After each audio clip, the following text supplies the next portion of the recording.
Hello everyone and welcome back to Carl's Gaming. Today we are going to take a look at the free ones. This first-person platformer promises fun and quick platforming utilizing a grapple to get yourself around at dizzying speed. The free ones is available on Steam for €14.99 with a regional equivalent. After the fiasco with Beard and Axe, I was looking for something else than a roguelite. Then I came across the free ones, a first-person platformer. I haven't played many of these, but the idea of using a grapple to get yourself around sounded really fun. Thus, let's begin the review with the most important part of the game, its gameplay. And I'm very happy to report that the free ones gameplay is actually awesome. But at its core, it is incredibly simple. It uses pretty much just one mechanic to give you an incredible amount of fun. This is the grapple hook. This is really all you need in this game to create all the fun and serves as a great example of how games don't necessarily need to be complex to be fun. So how exactly does the grapple hook work? Well, again, really simply. You get a glove with 3 bolts on it that can be used to pull you toward a wooden surface that can be found in a game. The fact that there are 3 bolts allows for some quite interesting moves in 3D world, but if you run out of uses for your grapple, you need so the grapple can recharge quickly. This recharge is so quick it takes probably less than a second of standing on pretty much any surface. But you have to actually stand on something. You can't just grapple to the bottom of something and wait for your grapple to recharge. Planning your route, whether you will be doing it by carefully jumping from one platform to the other, or you're attempting to run through the routes as fast as possible, but sometimes this won't be as simple as it sounds. A slightly better way to orient yourself in the world would be nice in my opinion.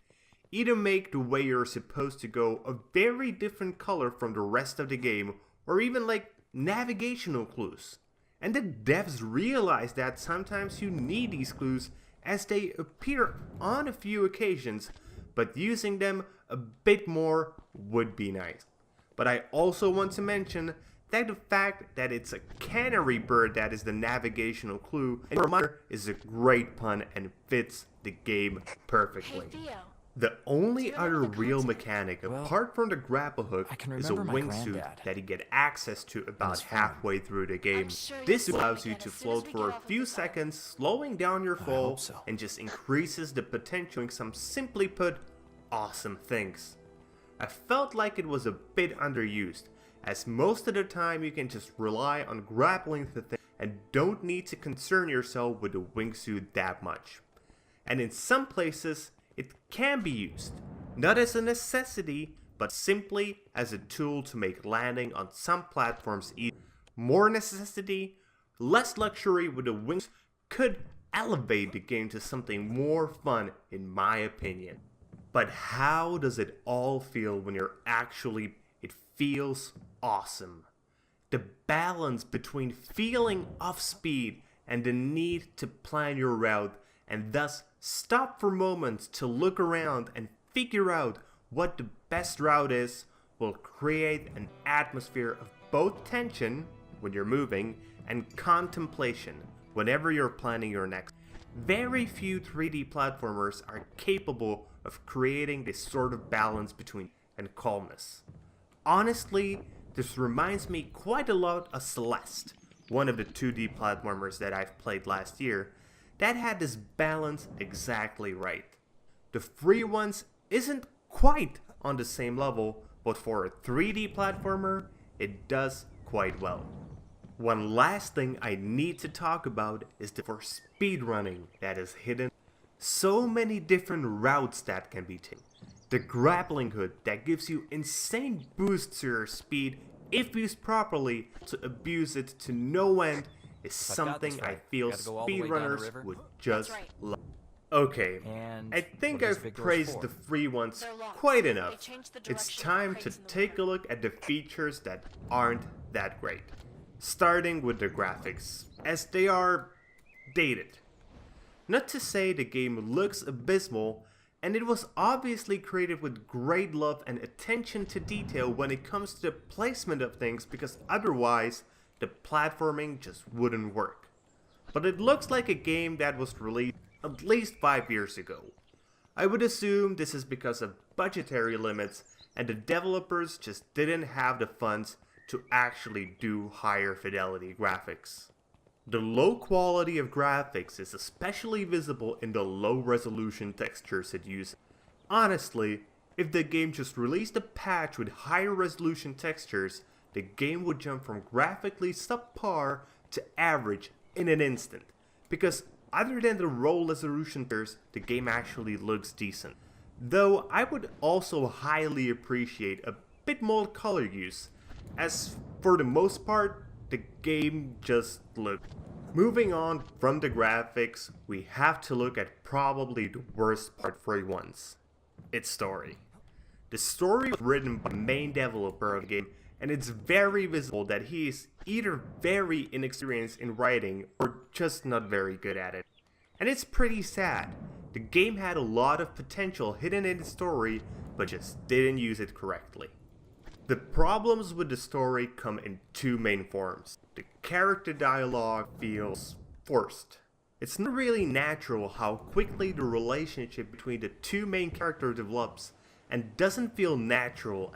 Secondly, it's the plot twist, which I won't spoil, but I've seen it coming from miles away. Literally from the first chapter of the game, it was fairly obvious what will happen in. Again, I understand that this was most likely due to budgetary limitations, as they likely just didn't have the money to hire writers that would avoid these problems. But if you wanted to play this for its story, you most likely won't be sad.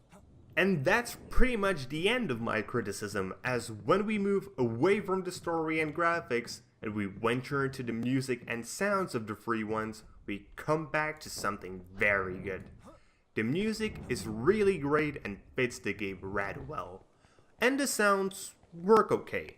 They aren't anything special, but they just work. How can that be? And lastly, we gotta talk about the game's performance. And here I have to be critical again.